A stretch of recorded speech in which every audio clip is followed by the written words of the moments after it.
gerist áskrifendur á samstöðinni og taki þátt í að byggja upp öfluga og róttæka samfélagsumræðu.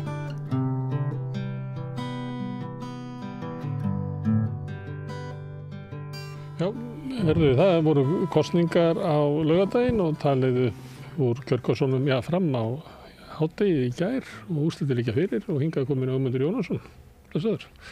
Hvernig leist þér á úrslitin? Mér finnst afleitt að 10. hluti þjóðarinnar skuli ekki eiga fulltrúa sinna sjónarmiða inn á Alþingi. Þá er ég að horfa á vinstri atkvæðin sem að eru 1/10 hlutin af þeim af greiddum atkvæðum.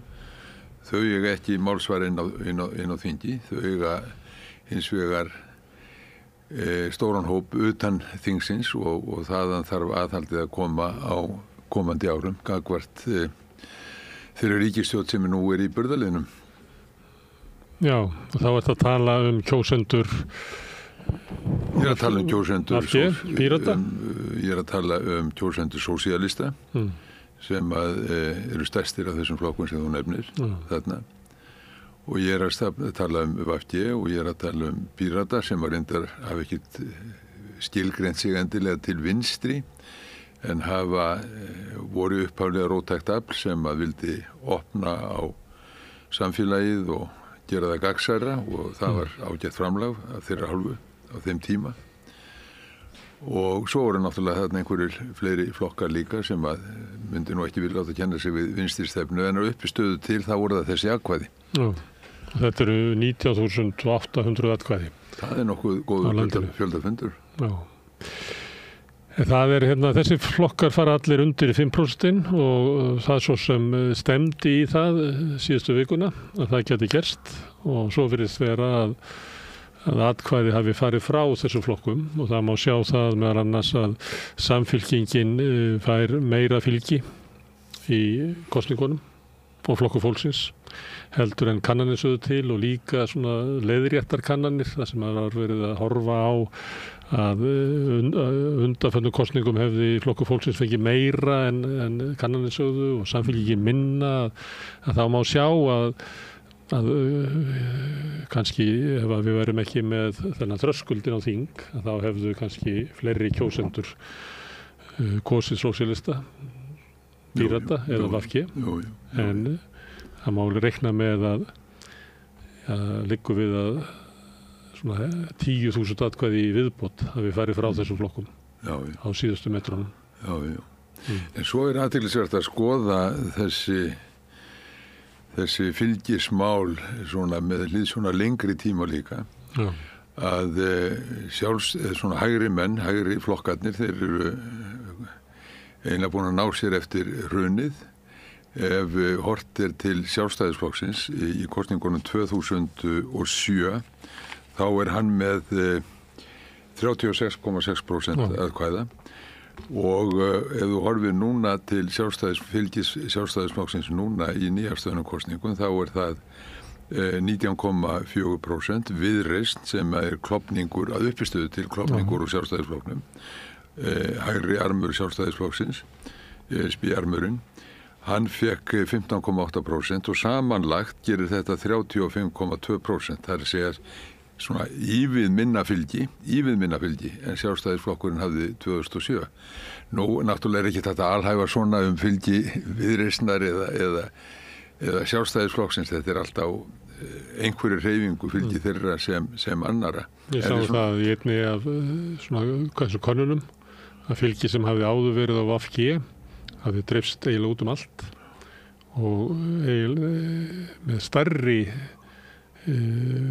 farvegunum lágu við til Viðreisnar. Frá VFG? Já, það nefnilega það. Já. Ég held að hefði nú þurft að minna kjósendur svolítið á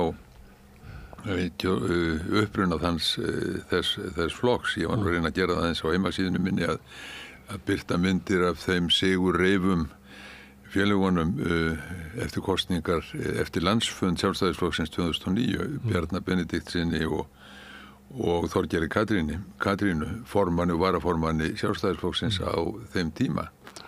Þetta er nú veruleikin. En vinstrið svona hefur átt mjög erfitt og átti erfitt í þessum kosningum.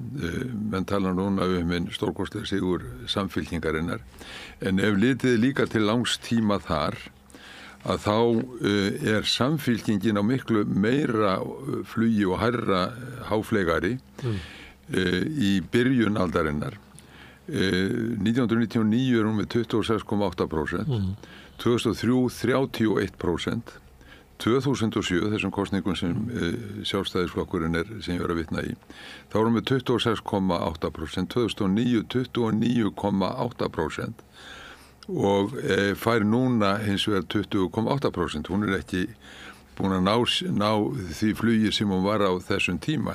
Nú VG náttúrulega átti sína góðu daga líka, 2009, voru þá með yfir 21%, 21,68%, dalar síðan og endar síðan í þessari hörmulegu 2,3%. Og það nokkuð sem að ég held að hafi verið fyrirsjáanlegt í alllangan tíma vegna þess að það má segja eiginlega á undan gegnum 10 árum að þá hefur Vinstrihreyfingin grænt framboð verið að fjarlægast sinn uppruna og svo gerist það núna með afgerandi hætti að kjósendur hafa svarað með þessum hætti. Það kom mér á óvart hve mikið þetta högg var vegna þess að einhverju leyti hefur VG skipt kjósendahóp að einhverju leyti eins og kannski ýmsir aðrir flokkar. En þetta uppgjör að ég hygg eftir mjög langan tíma. Þetta var fyrirsjánlegt og búið að vera fyrirsjánlegt allangt skeið í þessu samstarfi við sjálfstæðisflokkin, en einnig vegna þess að Vinstrihreyfingin grænt framboð hefur sjálf horfið frá sínum hugsjónum mörgum. Ef við horfum til dæmis til utanríkismálana, þessi mikli stuðningur við NATO og svona tekið þátt í því að berja stríðsbumburnar suður og austur í Úkraínu, að hvetja þar til stríðsátaka þar til sigur vinnist og reyna að koma Úkraínu inn í NATO og öllum ríkjum inn í NATO. Þetta svo mikið fráhvarf frá því sem upphaflega var lagt upp með. Vegna þess að þetta var einn af megin þáttunum þegar að VG stofnað að við gátum ekki hugsað okkur mörg hver að vera í samkrulli með samfylkingu sem var einarður NATO-flokkur. Þetta eitt og síðan getur við tekið svo mörg önnur mál, raforkumálin, ESB-málin, sjókvíjar, eldið, engavæðing og svo framvegis. Þarna hafa orðið skil á milli þess sem upphaflega var lagt upp með og þess sem veruleikin hefur verið á undanförnum árum. Þannig að flokkurinn fórustaflokksins hefur bara fjarlægst sína kjósendur. Já, hún gert það. Það uppistöðu til náttúrulega skýringin á þessu og þessu hafa forsvarsmenn VG í raun svarað sjálfir á sama veg vegna þess að Svandís Svavarsdóttir og Guðmundur varaformaður hafa bæði sagt að það sé nauðsynlegt að nálgast uppruna sinn að nýju, en það var bara seint. Það var bara seint. Hérna því að fórst þarna í kosningarna 2007 að þá var samanlagt fylgi hins svokallaða fjórflokks 90%. Og ég dundaði mér á því að rekna það ef að flokkarnir hefðu fengið sama fylgi núna og þau fengu þá var Sjálfstæðisflokkur með 36,6 og mælist núna 19,4. En þá hefði hann mist tæplega 37.000 kjósendur. Framsóknarflokkurinn var lítill þarna, þannig að hann hefði mist frá sér rúmlega 8.000. Samfylkingin tæplega 13.000 en VG tæplega 26.000. Þannig að svona hægri hlutinn, Sjálfstæðisflokkur og Framsókn 2007 var mjög hægri sinnaður flokkur. Svona Framsóknarflokkur Halldórs Ásgrímssonar var hægri sinnaðasta Framsókn þangað til kannski á síðari árum. Þá hefðu þau tapað 45.000 atkvæðum frá sér. en vinstri hlutin rúmlega 38.000 og mest tapið. Og nú eru samanlagt fylgi fjórflokksins orðið 50%. Ég veit ekki hvort að fólk hafi gaman að þessu, en þetta allavega það sem eitt af því sem að gerist í þessum kosningum, að svona gamla flokkakerfið fallið að einhver leyti. Hægrið er klofið, þannig að Sjálfstæðisflokkurinn ekki þessi miðja þeim megin sem að var áður. Og svo náttúrulega dettur VG, arfleið gamla Alþýðubandalagsins og gamla Sósíalistaflokksins af þingi og þar lendi ekki, þá ekki neitt fjórflokkur á þingi. Þannig þetta eru mikla breytingar. Þetta eru mikla breytingar. En það sem að mér langar að spyrja, sko, að því að maður myndi ætla að hrunið hafi verið áfall fyrir hægrið. Af hverju var hrunið áfall fyrir vinstrið? Eða hina hefðbundnu vinstriflokka? Sko, það sem að við sitjum upp með núna er að mínum dómi óþægilega hægri sinnað Alþingi. Og að það vantar aðhaldsraddir frá vinstri þar innandýra. Og þetta finnst mér vera svona dapurleg niðurstaða að þessu leyti. Ástæðan fyrir þessu held ég að sé svo að kapítalismin, fjármagnið, hefur náð heljartökum á þjóðfélaginu öllu. Það voru allstaðar tróðið sér inn í stofnanir, inn í fyrirtæki, inn í allt, bara mannlífið og inn í pólitíkina líka. Stefnumörkun í heilbrigðismálum og skólamálum. Og þegar að flokkur eins og VG hættir að standa þessa vakt og hættir að tala upphátt fyrir hönd þeirra sem að vilja setja kapítalismannum og fjármagninu skorður, þegar það hættir og þegar þetta gerist í langan tíma, að þá sofnar eitthvað í þjóðfélaginu. Þá fær þjóðfélagið og unga fólkið sérstaklega ekki þessu örvun sem áður var. Þessi örvun, hún hins vegar að vissu leyti að kvikna og verða til að nýju og meðal annars fyrir tilstilli þessarar sjónvarpsstöðvar hér, samstöðvarinnar. Ég hef sagt áður að ég bindi einna mestar vonir við það sem að gerast hér. Að hér verið að kveikja umræðu sem að ég alveg sannfærður að á eftir að bera ávöxt þótt síðar verði. Og það sem að vekur bjartsýn með mér, þrátt fyrir þessa dapurlegu niðurstöðu, það þetta að þótt þjóðin kjósi á þann hátt sem hún gerir, að ef þú spyrð hana hins vegar beint út tiltekin málefni sem eru miklu nær þeim sem að núna komist ekki á þing. Ef þú spyrð til dæmis þjóðina kvótan, hvar á kvótin heima? Og meiri hluti þjóðina segir hann á heima, kvótan heim. Ef þú spyrð þjóðina heilbrigðiskerfið, hvernig á að fjármagna heilbrigðiskerfið á Íslandi? Á að einkavæða það? Nei. Yfirgnæfandi meiri hluti segir nei. Og við getum haldið áfram á að senda vopn til Úkraínu. Yfirgnæfandi meiri hluti segir nei.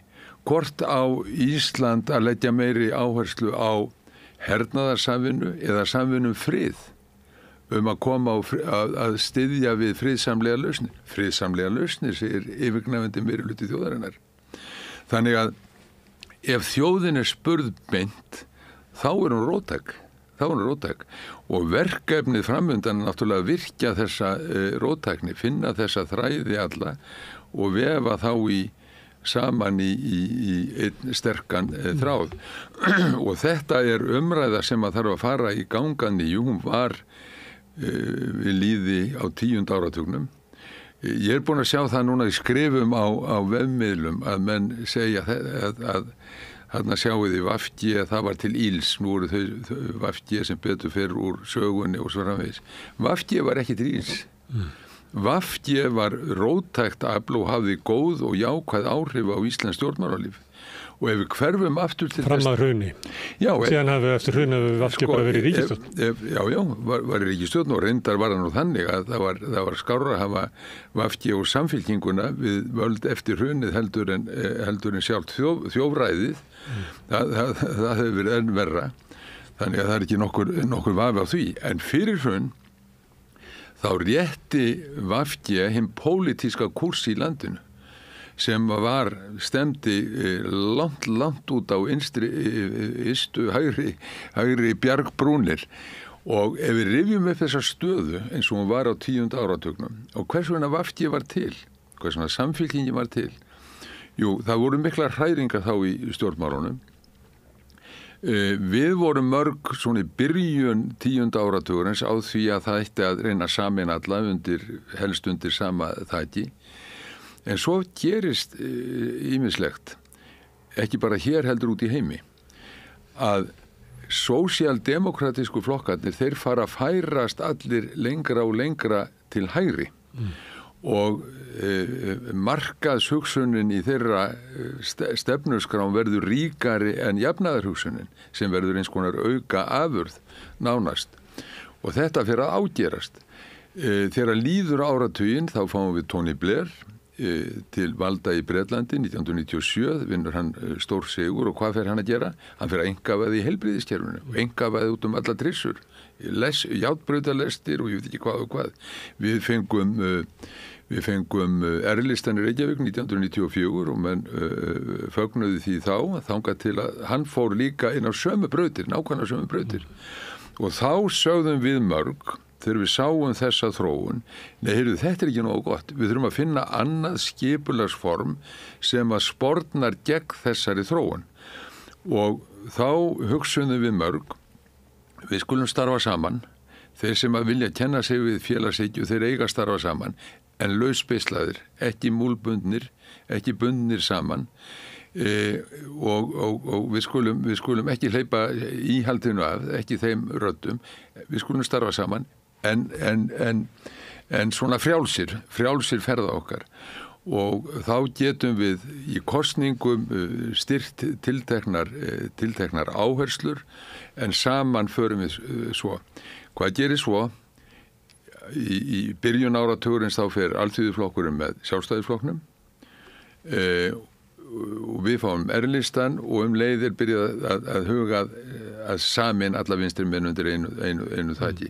Og það er á þessum punkti sem að við mörg hver segjum, nei, heyrðu, við skulum starfa saman en við skulum bara stofna líka flokk sem að stendur á hinnum sósíalísku gildum og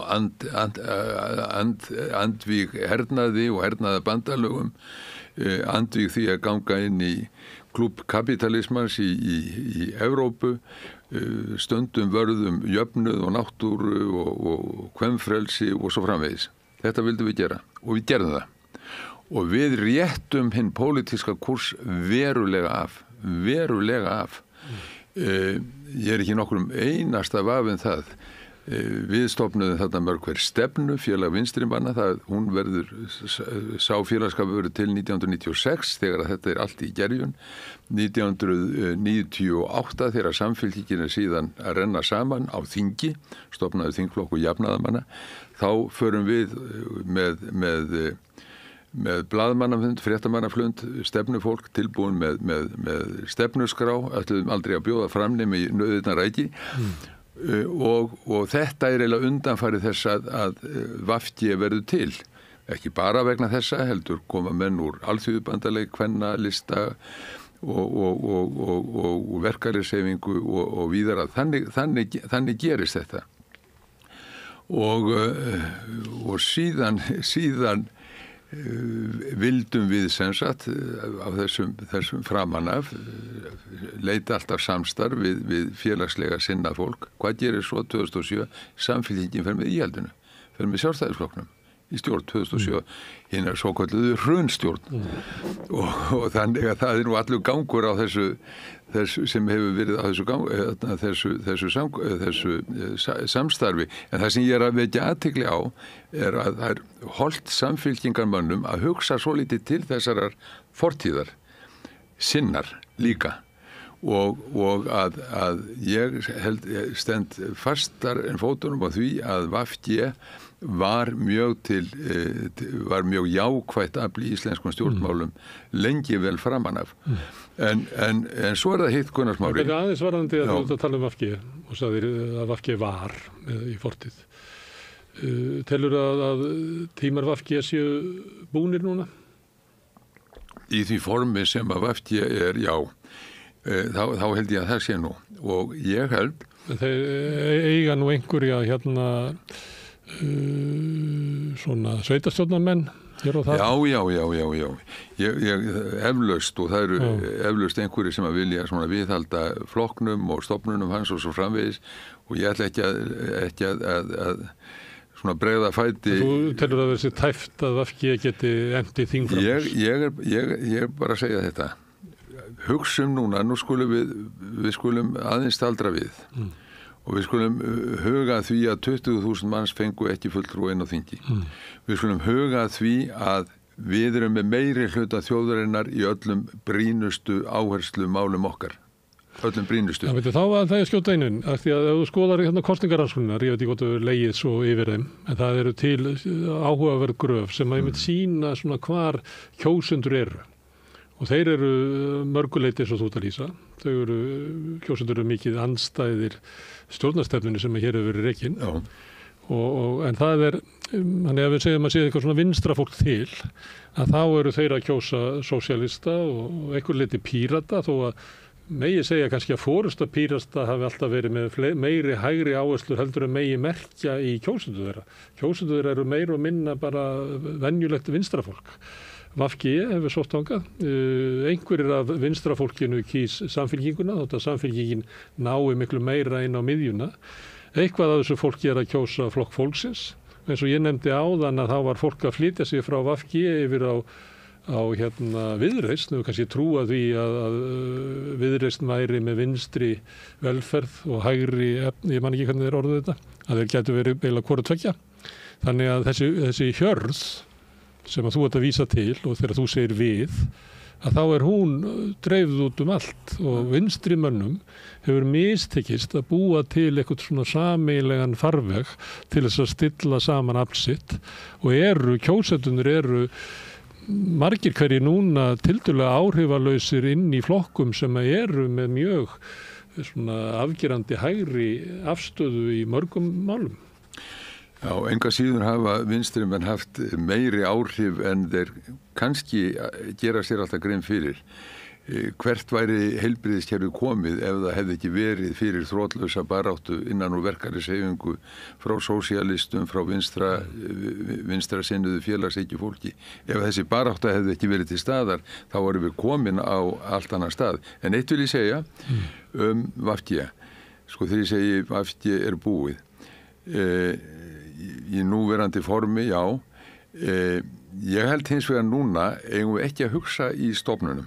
Ekki að hugsa í stofnunum og einstaklingum og fólki. Við erum að hugsa í hugmyndum. Við erum að hugsa í okkar stefnumarkmiðum. Hvernig getum við greitt götu þeirra óháð þessum hvað við gerum skipulagslega í stofnunum. Við höfum svolítið góðan tíma. Við höfum allavega fram á næsta vor, sko. Hún springur nú alla ríkisstjórnin sem að verður sett á laggirna núna fyrir þá og kannski lifur hún langan dag en við höfum svona mikla vegferð fyrir höndum og við höfum ekki að hugsa í stofnunum, við höfum að hugsa í hugmyndum og baráttu markmiðum.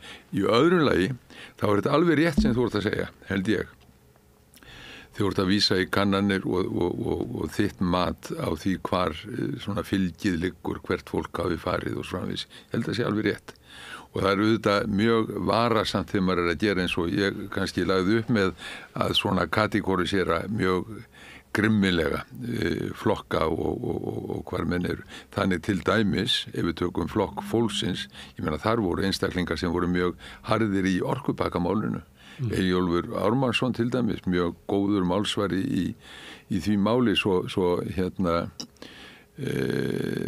dæmi sér tekið og það mætti taka fleiri slík dæmi og ég held nú að margir einmitt félagslega þenkjandi menn og bara almenningur hafi hlustað sérstaklega á eitt slagorð sem kom fram í þessari kosningabaráttu sem ég held að veri kannski best hefnaða slagorð þessara kosninga. Það var einmitt frá Flokki fólksins. Og hvað sagði það? Það sagði, það er komið að þér. Nú er komið að þér. Að fólki finnst, aldrei hafi verið komið að sér. Menn að tala í einhverjum tilteknum málaflokkum utan við hið daglega amstur og þennan daglegu venjulegs fólks sem að á erfiðleikum með að láta endan á saman, getur ekki aflað sér húsnæðis, getur ekki séð börnunum sínu fyrir því sem það gjarna vilja sjá þeim fyrir og svo framvegis og þegar sagt nú er komið að þér og hamra á þessu að þá snertir þetta einhvern streng og kannski það þennan streng sem það einhvern veginn að finna og endurvekja að vegna þess að þetta það sem sósíalistar að berjast fyrir í grunninn. Það getur sagt að þetta það sem ætti að vera að berjast fyrir, að vinstri hreyfingin í okkar heimsluta, hún færðist svolítið frá þessu svona grundvallarbaráttu málum og það má merkja það að ég meina sósíalistaflokkur var að sumriti stofnaður í kringum þetta, að við ættum að fókusera á það sem að almenningur og launafólk vill. Betra örgar húsnæði, hærri laun, betri afkomu, meira örgi, að rödd að heyrist og allt það. Þetta má líka heyra í því sem að Kristrún segir, að hún líka að fara að leita einhverjum rótum sósíaldemokratíunar og vill ekki áherslu á húsnæðismál, heilbrigðismál og samgöngumál, svona í upphafi baráttunnar. Þannig að þetta má heyra mjög víða og þetta eitthvað svona ansvar við tímabil stjórnmálana sem við erum að koma út sem hefur stundum verið kallað sjálfsmyndar stjórnmál og annað slíkt. Já, ég auðvitað það, tek ég alveg undir þetta og ég tek undir það og fagna því ef samfylkingin vill leita þessara róta sem eru raunverulegar. Þetta náttúrulega hluti að finni sósíaldemokratísku arfleið, það sem hins vegar gerðist með sósíaldemokratísku flokkana á 10. áratug undir lok síðustu aldar og það sem afir þessari, að þeir færðust allir til hægri. Þannig að þessi jafnaðar hugsjóna, hún varð eins og ég sagði svona auka stærð, auka afurð í sóknininn á markað sem að þau fóru að leggja svona höfuð áherslu á. Það sem mér fannst gott þegar sósíalistaflokkurinn var stofnaður, það var nafnið. Vegna þess að það var djarft og það var rétt, það var satt. Menn voru orðnir feimnir við að tala um sósíalisma. Það mátti ekki tala um sósíalisma. Menn máttu hægri og vinstri, svona hljómaði heldur betur. Það mátti ekki tala um auðvald lengi vel. Nú þetta, já, en veruleikin sá. Veruleikin þessi að það eru tvö öfl sem eigast við. Það kapitalismin, það fjármagnið og það almenningur, það sósíalismi, það þjóðfélagið. Sósíalismi vísar til samfélagsins sem að reyna að setja kapitalisminum og auðvaldinu skorður og mönnum líður oft betur að tala um hægri og vinstri. Það eru líka raunveruleg hugtök sem að endur spegla þennan veruleika. Og svo þetta ekki búið til enn mildar útgáfa sem þá félagshyggja og markaðshyggja. Jú. Og sérstaklega með þeirra sem að telja að þetta geti lifað eða saman eða stýrt saman landinu. En ekki í átökum, heldur í eitthvað svona bræðralagi. Já, en þarna náttúrulega þetta það sem að tekist á og ef að tekst ekki að halda þeim sem nú hafa verið kosnir til áhrifa í landinu, ef að tekst ekki að halda þeim svolítið á tánum gagnvart þjóngum við fjármagnið, þá bara missum samfélagið frá okkur. Þetta að gerast í allt of ríkum mæli, bara nánast hvar sem litið horfið til auðlindana, horfið til vassins til dæmis, bara vatnið okkar, horfið til raforkunar, horfum til, við þekkjum hvað hefur gerst með sjávar auðlindina, jarðnæði, þetta að fara í hendur á erlendum fjárfestum. Ég hlustaði á formann Samfylkingarinnar að segja daginn að þetta núna nýlega í aðdraganda kosninga að þetta auka raforkuframleiðslu 25%, fjórðung. Og hvers vegna? Jú, með því móti þá sköpum við mjög góða vöru sem héti raforka. Og þessi vara væri góð til útflutnings. Og hvernig? Jú, við getum fluttan áfram með sæstreng, en við getum líka seltan úr landi með vinslu fyrir erlend fyrirtæki hér á landi og þetta náttúrulega að gerast gagnaverin. Hér voru Japanir sem að vilja fara að rækta jarðaber og brugga vín og svo framvegis. Þarf svo umræði ekki að fara fram miklu fyrr, sko, til hvers við erum að þessu ef að við erum að fórna náttúruauðlindum í þessa veru. Það sem ég að segja, kem aftur að þessu, kapitalið, fjármagnið allstaðar að seilast inn, allstaðar og öllum, bara núna daginn þá leifstöð sett í hendur á þýsku fyrirtæki. Vissum með það? Ég ekkert vissum það að margir hafi vitað það. Þetta bara hvar sem þú lítur og þess vegna svo mikil þörf á sterku aðhaldi gagnvart þeim sem að eru núna að fá völdin í hendur. Það er ekki framhald af því sem að við höfum þurft að upplifa núna eða þurft að lifa með síðustu ár. Það aðhald ekki inn á ný kostuð þingi? Nei, ég ótt ekki nægilega ríkum mæli. Það vísaði þarna í baráttumann í raforkunni og þeir eru náttúrulega einhvers staðar í þessu. Það var nú reyndar miðflokksmenn sem stóðu sér ágætlega í raforkumálunum líka.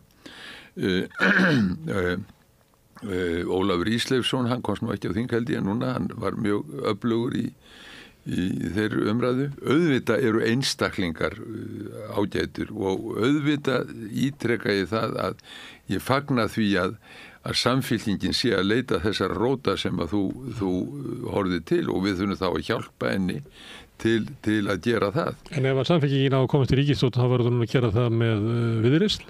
Viðreisn ætlaði að fjármagna þessa vinstri velferð sína með stórkostlegri sölu eigna á ríkisjörðum og fasteignum ríkisins og fleira. Þannig að... Já, sko, ég held að við eigum eitt svar við þessu og það svar þurfum við bara að sameinast Það er að krefjast beinnar kosningar, beins lýðræðis í þessum stóru álitamálum, átakamálum.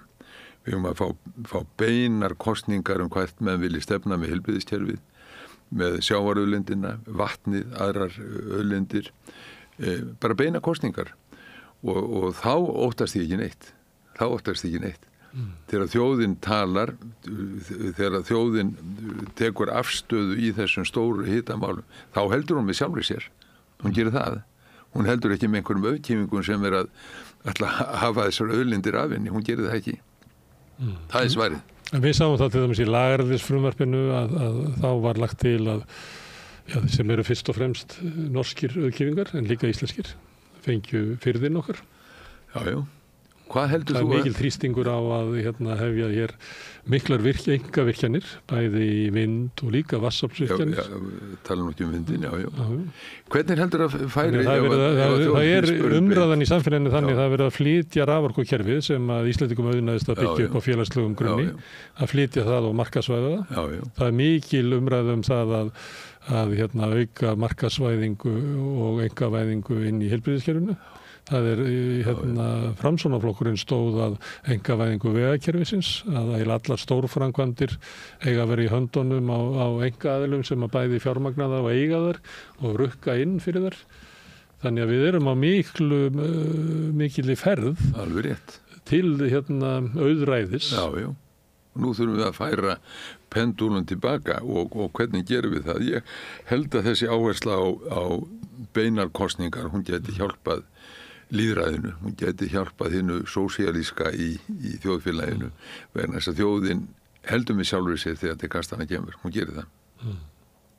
En til þess að það sé að byggja upp, ef maður bara horfir svona yfir tíman, hvernig tókst að byggja upp sterkar rödd almennings og þá var það gert náttúrulega með fjölmiðlun eins og verður svona að gera hér og það var gert með virkri þáttöku almennings í alls konar baráttu samtökum til að berjast fyrir hagsmunum almennings þegar þú horfir svona yfir sviðið og ert þarna með 2 flokkar sem eru detta þingi, VG og Píratar, sem eru líklega í einhverju endurskoðun og verða það fram yfir jól, svona hvert þau að halda.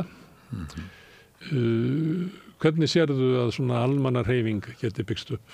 Við reyndar bent stundum á það að það er í gangi hæg en örugg svona endurvakning inn í verkalýðshreyfingunni og svona félagsleg uppbygging inn í Eflingu sem er mjög atvinnuverð og áhugaverð, þar sem er miklu meiri virkni almennra félaga heldur en nokkuð tíma verið. Ég held að þurfum að fara bara aftur í þinn gullaldartíma í verkalýðsbaráttu til að finna eftir ríka þáttöku. Já, og þetta er víðar sem að þetta er ekki VFR að vakna til lífsins. Ég held að VFR haldi aldrei félagsfundi, þannig að það hefur ekki verið svo sama innri uppbygging og hefur átt sér staðinn í Eflingu. Nei, ég svona ýmislegt sem maður heyrir, sko að VFR hefur verið að halda fundi að bjóða hingað flytjinn þekkingu erlendis frá, fá vekjandi og róttaka aðila til að koma og kveikja svolítið í okkur. Þetta er það sem BSIB gerði á sínum tíma, fluttum inn fjöldan allan af einstaklingum sem að mentuð okkur og örfið okkur til dáða, og þetta þyrfti að gera sem víðast. Það er ekki langt síðan BSIB, Alþýðusambandið og Öryrkjabandalagið stóðu saman að því að bjóða hingað sænskum sérfræðingum, Jöran Dahlgren og Lísu Pelling, til að fjalla reynsluna af einkavæðingu Svía og heilbrigðiskerfinu. Þetta er allt mjög gott, þetta er mjög gott og róttækt og þetta er mjög, mjög gott og uppbyggilegt og það sem þú segir verið að gerast í Eflingu og víðar í grassrótinni, það er náttúrulega hið besta mál og svona hlýtur þetta að gerast. Það er ekki ein aðferð sem að dugar. Í gamla daga þurfti fólk að gera rosa mikið til þess að ná einhverju stöðu í samfélaginu. Það þurfti að beita sér bara á öllum sviðum af mikil orku. Ég hugsaði það, ég hef nú stundum tekið þessum dæmi að þegar að 20 manns eru dæmdir til missis atkvæðisréttar og kjörgengis og til fangelsisvistar eftir að mótmælt eingöngu Íslands í NATO 1949, að þá er safnað undirskriftum og það er safnað undirskriftum 1952. 27.600 mann skrifa undir og þú segir það kostaði vinnu og svo framvegis. Það var ekkert internet, það var einhver tölvur. Þetta var bara í mjólkubúðinni og bensinstöðinni. 27.500 og 600. Þetta væri svipað og 80-90.000 manns núna. Og þetta er bara sem sagt gert á nefanum sko og samstöðinni og vinnunni. Það er það sem, og það er alveg rétti á þér. Þetta er það sem þetta kostar. Og þú metur að það sé áriðandi núna, að við séum að missa fleiri svið samfélagsins í hendur auðsins? Já, ég held að það sé að gerast og sko það er einhver jörð hér sem að er seld, Árborg seldi jörð í hendur fjárfestis sem að síðar selur erlendum mönnum hana og þeir finna þar vatn þar að finna. Þetta er hérna á Suðurlandi og þeir fá erlend matsfyrirtæki til að meta verðgildi jarðarinnar og það var einhvers staðar rétt undir 20 milljörðum held ég að verið. Sko, þetta er það sem er að gerast og við bara sofum og dormum og ekkert er gert og meðan er verið að taka undan okkur landið og auðlindirnar og við eigum ekki að láta þetta gerast, alls ekki. Svipað gerðist þegar bæjarútgerðir voru seldar eins og bæjarútgerð Hafnarfjarðar sem að ég held að Hafnfirðingar væri örugglega ríkasta fólk á Íslandi ef að það hefði ekki verið gert, saman með bæjarútgerð Reykjavíkur, bæjarútgerðir á Akureyri og víðar sem að almenningur misti og það var allt gert í ótrúlegu kæruleysi að þess að það væri mikið það rætt. Flaut bara í gegn á einhverju fundum í bæjarstöfum eða var ég að skrifa undir samninga og fengi svo bara samþykki eftir á og flutt þarna gríðarlegur auður frá almenningi til örfára og núna erum við með fiskimiðin okkar einkavædd og ég held að séu svona 80% af öllum aflaheimildum í höndum ég held að séu alla meira en 10-12 fjölskyldur. Hugsaði það nú halda menn að þessu verði aldrei snúið tilbaka. En það er hægt að snúið tilbaka og það á að snúið tilbaka og það eru hagsmunir allra að það verði gert vegna þess að fari svo að öllum auðæfum og auðlindum Íslands verði stólið á þennan hátt, ég nota það orð yfir það sem þetta er að gerast, þá kemur einhver tíman að því að vera almenningur nærið þetta tilbaka, það gerir það. Og ef við ætlum að láta það gerast friðsamlega og siðsamlega að þá förum við að íhuga með hvaða hætti við getum unnið að þessu. Það er ekki lengra síðan en 20 ár síðan bæði Samfylking og VG og náttúrulega Frjálslyndi flokkurinn sem var stofnaður í kringum kvótann voru á því málið að ætti að fyrna kvótann. Það ætti að taka hann tilbaka til þjóðarinnar og svo voru mismunandi útfærslur á því hvernig ætti að fara með hann.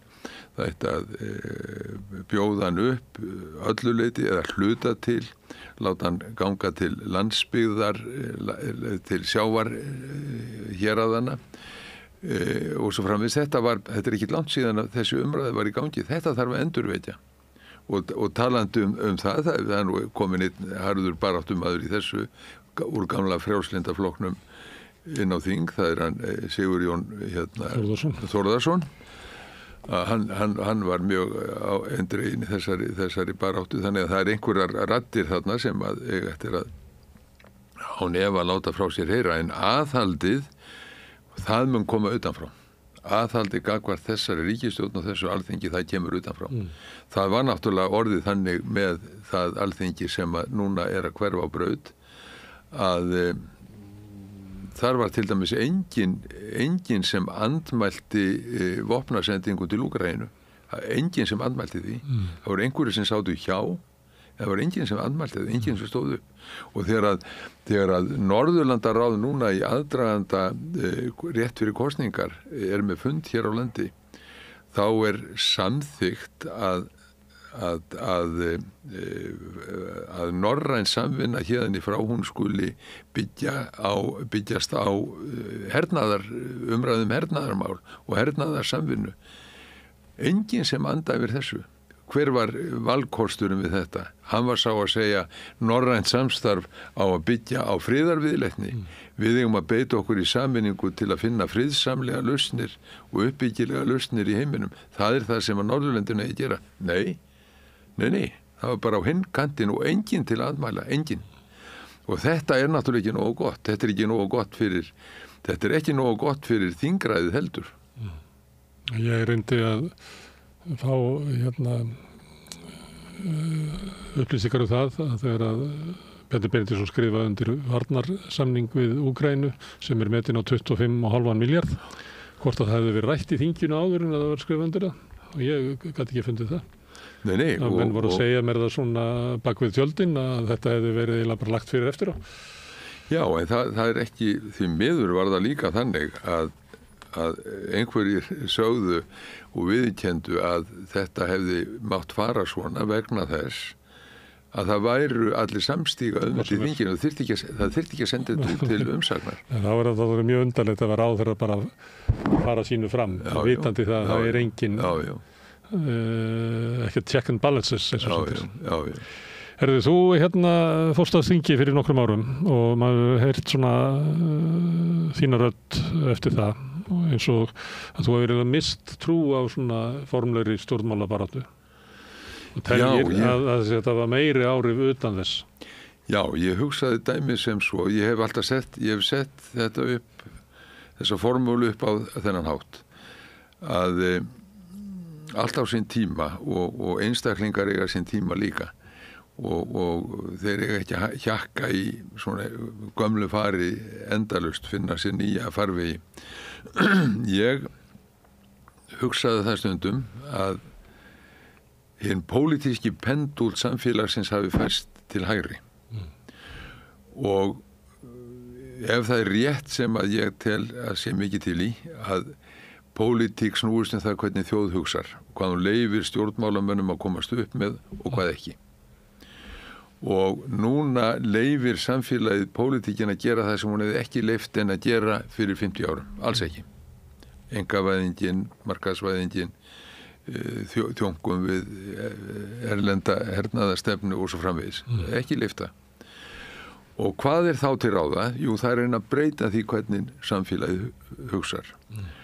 Og ég leit svo á að ég gæti orðið betur að gagni með því að stíga út úr stofnanakerfi stjórnmálana og fara bara út á akurinn, út inn í grasrótina og ræða þar við fólk, efna til funda málefni sem að ég teldi að ættu að brenna á þjóðinni. Brenna ekki alltaf á þjóðinni, en ættu að gera það. Og þessi fundir hafa snúist málefni aldraðra, hvort ætti að setja brennivinn í búðir, hvernig farið var með Grikki í þeirra þrengingum, Kúrda, Palestínumenn, alþjóða viðskiptasamninga, kvótan heim, við vorum nú saman í því, við vorum komnir svona vel á veg með að fara hringinn þegar COVID kom. Þegar COVID kom og það er nú svolítið skemmtilegt til upprifinnar að við ætlum að fara í Stapan. Það stóð til að fara í Stapan í vikulok þegar landinu var lokað út af COVID. Og þá sagðir þú, og þetta er nú ágætt að þetta sé til í sögum minni þjóðarinnar, þá förum við bara í loftið. Og það var eiginlega það fyrsta sem gerist með þessari stöð. Það var kvótan heim og það var þetta sem að þegar þú opnar á þetta og við vorum meina 10-15 þætti kvótan heim. Þannig að hann eitt sem að má endurvekja nýju og nýja hreyfingu þarna og helst sem víðast. Þú telur svona samtal vera mikilvægt? Já, vegna þess að sko þú breytir ekki þjóðfélaginu nema fólk vilji láta það breytast. Sá vilji verður að vera til staðar. Þú gerir það ekki með valdboði. Það verður, þú getur fundið leiðir til að virkja jákvæðan og uppbyggilegan vilja fólks, lýðræðislegan vilja. Þú getur gert það, en valdboðið gengur ekki upp. Það er búið að reyna það í sögunni. Það gengur ekki. Og lýðræðið skiptir þessuna máli og það sem og ég endurtek það sem ég sagði áðan og hef hamra á í sífellu, að þessi lýðræðislegi vilji, hann til staðar í þjóðfélaginu. Það er bara að finna hún á farvegina. Og ég held að sé að finna þá til dæmis með beinu lýðræði. Ég held að fólk kýs öðruvísi þegar það kýs á miklu markvissari hátt þegar það að taka afstöðu til tiltekina málefna. Kvótans, heilbrigðiskerfisins, eigum við að eiga auðlindirnar og svo framvegis, þá hef ég engan ótt að þessu. Og ég held að þá munum við geta snúið taflinu við, algjörlega. Því að þá þetta lið, þá þetta bara nokkrir einstaklingar í viðskiptaráði og einhverjum svona silkiklæddir, briljantinglittir menn í svona vel smurðir, bara litlir hópar. Almenningur vil ekki sjá þeirra stefnu, en lætur blekkjast í kosningum. En meðal annars, já ekki á milli kosninga, því að það sýnt sig Alþingi fer ofta að vilja þessara manna frekar heldur en gæti frekar að sérhagsmunum þeirra heldur en almannahag. Já, það er undarlega, sko, ég veit ekki hvers konar sálfræðinga þar til að greina þetta og skýra þetta fyrir okkur, hvernig þetta geti gerst, en þetta er bara veruleikinn að jafnvel þótt Alþingi viti vilja meirihlutans, að þá tekur það tillit til annarra sjónarmiða og þessara sjónarmiða og segir gjarnan, það verður bara að miðla málum, við þurfum að finna einhverja svona málamiðlanir og framvegis, milli hverra, ekki milli þjóðarinnar og sín, þá liggur lagið þetta alveg ljóst fyrir hvert ætti að stefna. Það gerði málamiðlun sem eins og að sé svona sáttmálinn í samfélaginu að það eigi að stjórna landinu í einhverju málamiðlunum við auðin, já. Það var bara að hætta því. Nei. Það var bara alls ekki að gera það. Já, herðu, Ögmundur, gaman að fá þig hingað að ræða pólitík. Takk að þið fyrir. Já, og gangi vel með þínar fundi. Takk að þið. Og þáttökur. En ég ætla að sitja hérna áfram og reyna að skilja þetta samfélag sem við lifum í. Næsti kafli eftir augnablik. Allt það besta ókeypis. Hrósaðu náunganum. Það betra. Samstöðin, þar sem manneskjurnar koma saman. Þarftu að tala borgarfulltrúa. Borgarfulltrúar Sósíalistaflokksins eru með viðtalstíma alla mánudaga klukkan 13:30 til 14:30. Það þarf ekkert að bóka tíma, endilega kíkja við í Bólholt 6, 105 Reykjavík.